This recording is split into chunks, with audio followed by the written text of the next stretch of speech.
Pernikahan Baikuni dengan Neng Era awalnya berjalan baik. Namun setelah lewat masa-masa bulan madu, masalah demi masalah timbul hingga tak jarang berujung pertengkaran.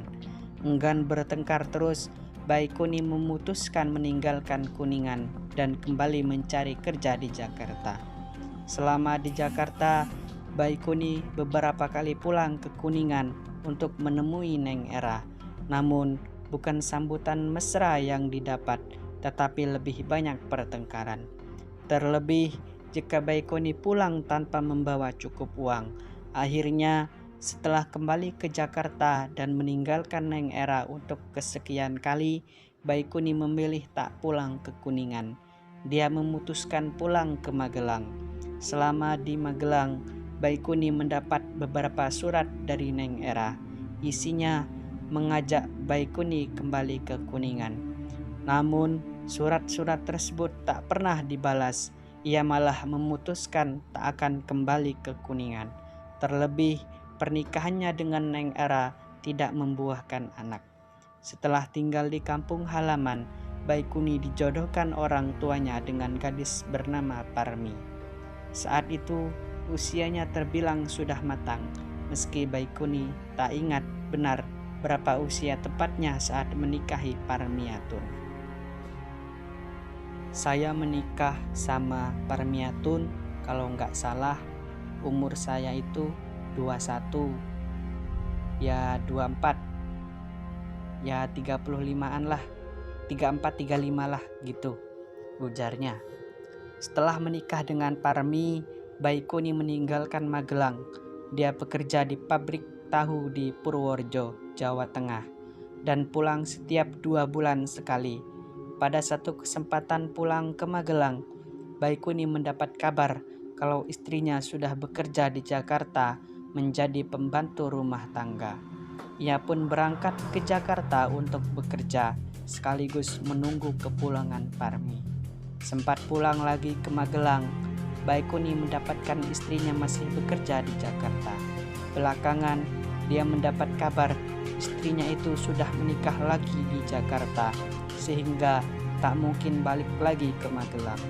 Untuk kedua kalinya, Baikuni harus menerima kenyataan pahit pernikahannya kandas, sama seperti pernikahan pertamanya.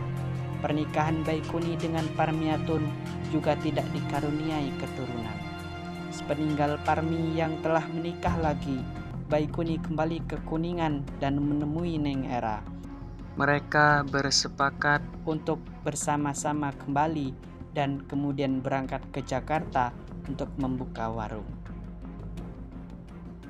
Belum lama rencana tersebut diwujudkan, Neng Era terkena tumor ganas di payudara, sehingga terpaksa pulang ke Kuningan untuk berobat. Baikuni ikut menemani, bahkan merawat istrinya selama pengobatan, hingga akhirnya sang istri meninggal dunia. Setelah pemakaman Neng Era, Baikuni kembali ke Jakarta. Saat itu pula tempat tinggalnya berpindah-pindah. Terakhir, Baikuni tinggal di rumah kontrakan milik Engkong Ahmad yang lokasinya di daerah Pulo Gadung, Jakarta Timur. Di sana dia tinggal bersama dengan 3 anak angkatnya. Sehari-hari Baikuni berdagang rokok di depan pusat perbelanjaan Pulo Gadung Trade Center atau PTC di Jalan Bekasi Raya, Jakarta Timur. Di tempat tersebut juga ada anak-anak jalanan yang mengamen dan mengasong. Lewat pendekatan simpatik, Baikuni bisa mengakrabi mereka, termasuk Ardi yang dikenalnya pertama kali pada pertengahan Agustus 2009. Setelah saling dekat, Ardi beberapa kali menerima ajakan menginap di kontrakan Baikuni. Bahkan Baikuni sempat pula menemui orang tua Ardi dan mengabarkan kalau anak mereka sering menginap di kontrakannya. Alhasil, orang tua Ardi pun tahu kemana harus mencari bila anaknya tidak pulang, karena dapat dipastikan sedang bersama Baikuni.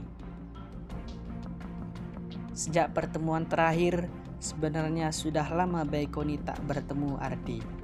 Ketika dia melihat anak itu mengamen di sekitaran PTC, pada hari Kamis 7 Januari 2010. Hati Baikuni pun berbunga-bunga.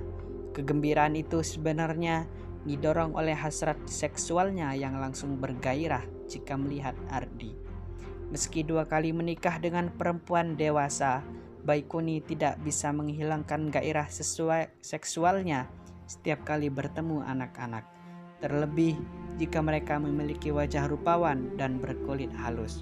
Sangat mungkin penyimpangan itu terbentuk dari pengalamannya ketika pertama kali merantau di Jakarta dan menjadi korban kekerasan seksual. Ada 2 hal yang bisa didapatnya ketika melakukan hubungan seksual dengan anak-anak. Pertama adalah kepuasan seksual, kedua kepuasan emosional sebagai ungkapan pelampiasan atas peristiwa yang pernah dialaminya ketika kecil. Baikuni pun memanggil Ardi. Keduanya saling bertegur sapa. Namun pertemuan itu hanya sesaat karena Ardi melanjutkan mengamen di angkutan kota. Lepas tengah hari, sekitar pukul 1 siang, Ardi kembali ke tempat Baikuni berdagang rokok. Baikuni pun mengajaknya duduk di trotoar di depan PTC. Baikuni memangku Ardi di paha kanan, tangannya mengelus-elus dan merapikan rambut bocah rupawan tersebut. Benaknya menyusun rencana dengan mengajak Ardi ke kontrakan. Sebelum pulang, Baikuni menemui 3 anak angkatnya, yakni Deki, Arif, dan Wira yang ikut bersamanya. Mereka diminta menunggui dagangan karena Baikuni akan mengajak Ardi ke dalam PTC.